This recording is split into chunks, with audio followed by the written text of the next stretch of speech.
ഇപ്പം കണ്ണീരും ചിരിയും കരച്ചിലും ദുരന്ത തുടർച്ചയും അങ്ങനെ എല്ലാമായിട്ട് സംഭവബഹുലമായ ഒരാഴ്ചക്ക് വിരാമമായി. ഇന്ന് ഞായറാഴ്ചയായി. ഇന്ന് അവധി ദിനമാണ് എന്ന് അറിയാമല്ലോ എല്ലാവർക്കും.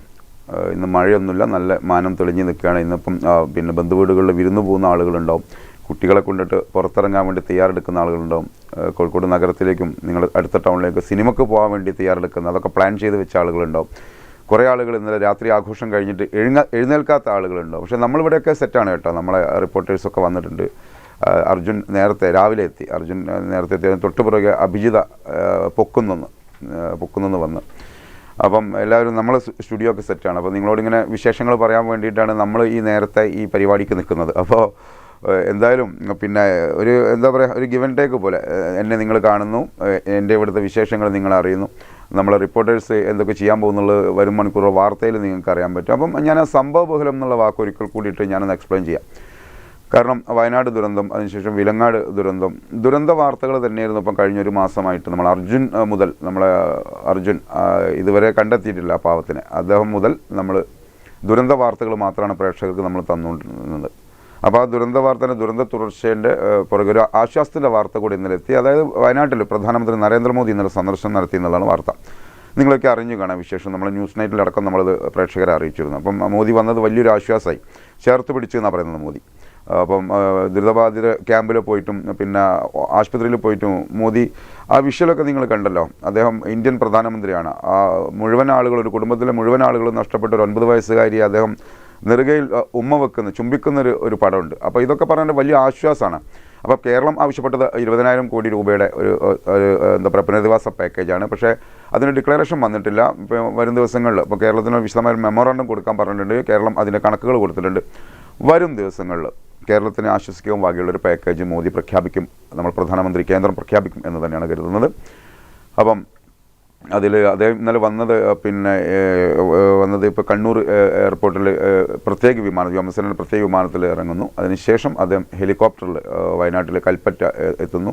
പിന്നെ അവിടുന്ന് വീണ്ടും റോഡ് മാർഗം എന്ന് വരുമെന്ന് അറിയിച്ചിരുന്നു. പക്ഷേ ഹെലികോപ്റ്റർ വഴി തന്നെയാണ് അദ്ദേഹം എത്തിയിട്ടുള്ളത് അവിടെ. അപ്പം കനത്ത സുരക്ഷയിലായിരുന്നു ഇന്നലെ വയനാട് ജില്ല മൊത്തം. ഏതാണ്ട് പിന്നെ നമ്മളെ താമരശ്ശേരി ചുരം മുതൽ വയനാട് വരെ ഒരീച്ച പോലും അനങ്ങാത്ത രീതിയിൽ അത്രയും കൃത്യമായിരുന്നു. കാരണം അദ്ദേഹം Z കാറ്റഗറി പ്രൊട്ടക്ഷനുള്ള ഒരു നമ്മളെ പ്രധാനമന്ത്രിയാണ്. അപ്പോൾ അതിൻ്റെ എല്ലാ ചിട്ടവട്ടങ്ങളും പാലിച്ചു.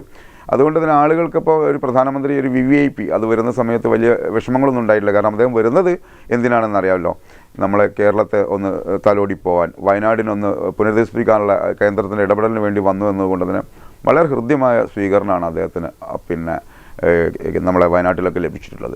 ദുരന്തമുഖത്താണ് വന്നത്. അത് അദ്ദേഹം പറഞ്ഞൊരു വാക്കുണ്ട്, അത് ഞാൻ ഒരിക്കൽ കൂടി കടമെടുക്കുകയാണ്. ഇത്തരം നിരവധി ദുരന്തങ്ങൾ അത് കണ്ടു വളർന്ന ഒരാളാണ്, അതുകൊണ്ട് എനിക്കത് മനസ്സിലാവും എന്നാണ് അദ്ദേഹം പറഞ്ഞത്. കേന്ദ്ര സർക്കാർ കേരളത്തിനൊപ്പമുണ്ട്, ദുരന്തം നേരിടാൻ പണം ഒരു തടസ്സമല്ല എന്നുകൂടി മോദി പറഞ്ഞു വെച്ചു. അപ്പം ദുരിതബാധിതർക്കൊപ്പം നിൽക്കുകയാണ് പ്രധാനം. നൂറുകണക്കിന് ആളുകളുടെ സ്വപ്നങ്ങളാണ് തകർന്നത്. അവരുടെ ജീവിത സുരക്ഷ ഭരണകൂടത്തിൻ്റെ ഉത്തരവാദിത്തമാണ് എന്ന് പറഞ്ഞ മോദി നാശനഷ്ടങ്ങളുടെ വിശദ വിവരങ്ങൾ സമർപ്പിക്കാൻ സംസ്ഥാന സർക്കാരോട് നിർദ്ദേശിക്കുകയും ചെയ്തു.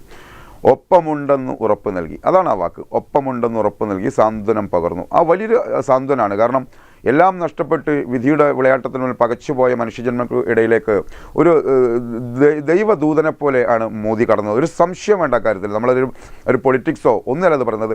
മോദിയുടെ വരവ് ഇന്നലെ യഥാർത്ഥത്തിൽ വയനാട് ജനത നെഞ്ചിലേറ്റി എന്നുള്ളതാണ്. കാരണം ആ ദൃശ്യങ്ങൾ നോക്കൂ നിങ്ങൾ. ഇപ്പോൾ PCR നമ്മളെ എഡിറ്റിംഗ് PCR അർജുൻ തരുന്ന ദൃശ്യങ്ങൾ നിങ്ങൾ നോക്കൂ. അദ്ദേഹം ഒരു സാധാരണ മനുഷ്യനെ പോലെ മോദി പെരുമാറുന്നു. പബ്ലിക്കിനോടും ദുരന്തത്തിൽപ്പെട്ട അതിൻ്റെ ഇരകളോടും അവരെ ബന്ധുക്കളോടും സമാശ്വസിപ്പിക്കുന്നു. അപ്പം ശരിക്കും ഇന്നലെ മോദി കേരളത്തെ കൂടി കയ്യിലെടുത്തു. അത് അഭിനയമൊന്നുമല്ല, അദ്ദേഹം കൃത്യമായ ആത്മാർത്ഥതയിൽ ഇടപെട്ടാണ്. നോക്കൂ, ഇന്ത്യൻ പ്രധാനമന്ത്രി ആളുകളെ സന്ദർശിക്കുന്ന ദൃശ്യങ്ങളുടെ ഒരു സൗന്ദര്യത്തിനപ്പുറം അതിലൊരു മനുഷ്യത്വത്തിൽ ഊന്നിയ ഒരു ഇടപെടൽ, ഒരു ഭരണാധികാരി എങ്ങനെയായിരിക്കണം എന്നൊരു ഇടപെടൽ അദ്ദേഹം ഇന്നലെ നടത്തി. അപ്പം ഇതര ചേരികൾക്ക് വ്യത്യസ്ത അഭിപ്രായമാണ്. പക്ഷേ കണ്ട കാര്യം പറയുന്ന സമയത്ത് മോദിയുടെ ആ വരവ് വയനാട് ജില്ലക്ക് വല്ലാത്ത ആശ്വാസം പകർന്നിട്ടുണ്ട്.